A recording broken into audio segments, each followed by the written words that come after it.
যদি ডুবি তো আপনাকেও নিয়ে ডুববো। মানুষের মুখ থেকে এই কথাই শুনলেন বিজেপির মন্ত্রী, কিন্তু কেন শুনবেন না? যখন বন্যা কবলিত মানুষের ত্রাণ দরকার তখন বিজেপির মন্ত্রী বলছেন স্বর্গে চলে যান। আচ্ছা, খুলে বলছি। টানা বৃষ্টিতে উত্তরপ্রদেশের 17 জেলা বন্যা কবলিত। কানপুরে এমনই এক এলাকায় গেলেন রাজ্যের মন্ত্রী সঞ্জয় নিষাদ। বন্যা পরিস্থিতি ঘুরে দেখার সময় এলাকাবাসীকে বলে উঠলেন, মা গঙ্গা আপনার দুয়ারে দর্শন দিতে এসেছেন, আপনি সরাসরি স্বর্গে যাবেন। মন্ত্রীর কথা শুনে জনতার সাফ জবাব, আপনিও আমাদের সঙ্গে থাকুন এখানে। পরে এই মন্তব্যে বিতর্ক ছড়ালে মন্ত্রী ড্যামেজ কন্ট্রোলের চেষ্টাও কিন্তু করলেন। বন্যা কবলিত এলাকা পরিদর্শনে গেলেন মন্ত্রী।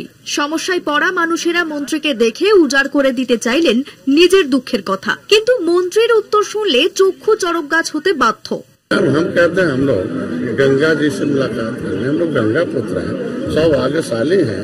प्रयागराज में 68 करोड़ लोग आए थे गंगा जी का दर्शन करने के। মন্ত্রী মশাই গিয়েছিলেন কানপুর দেহাতে। সমস্যার কথা শুনে আশ্বাসের বদলে জনতাকে বলে বসলেন, আপনারা গঙ্গার সন্তান, গঙ্গা আপনার দুয়ারে পা ধুয়ে দিতে এসেছে, ফলে আপনারা স্বর্গে যাবেন। তবে মন্ত্রীর এহেন কথা শুনে জনতা চুপ থাকেনি। যদিও মন্ত্রীর সঙ্গে হাঁটতে থাকা দলে ছিলেন এক বয়স্কা মহিলা, যিনি মন্ত্রীকে সরাসরি উত্তর দেন, আপনিও আমাদের সঙ্গে গঙ্গার আশীর্বাদ নিন। गंगा जी ये तो दैविक आपदा है, इससे हम दहशत थोड़ी होगा, हम सब जनता में भय थोड़ी पैदा करेंगे, हम उनको पॉजिटिव एटीट्यूड करेंगे ना।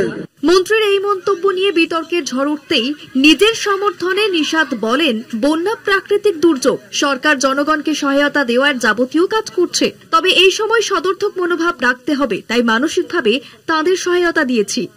उनको हम सकारात्मक लाएंगे कि इसको आप दूसरे रूप में देखें, रौद्र रूप मत देखें, डर जाए, बेहोश हो जाए, घबरा जाए। ये विपक्षी का काम ही यही है, घबराहट पे। हमारा काम है उनकी सेवा करना, उनके अंदर पॉजिटिव एटीट्यूड जाना। টানা বৃষ্টির জেরে উত্তরপ্রদেশের 17টি জেলা বন্যা কবলিত। গঙ্গার জলস্তর বিপদসীমার উপর দিয়ে বইতে থাকায় বারাণসী ও প্রয়াগরাজ জল যন্ত্রণার শিকার। কলকাতা টিভি।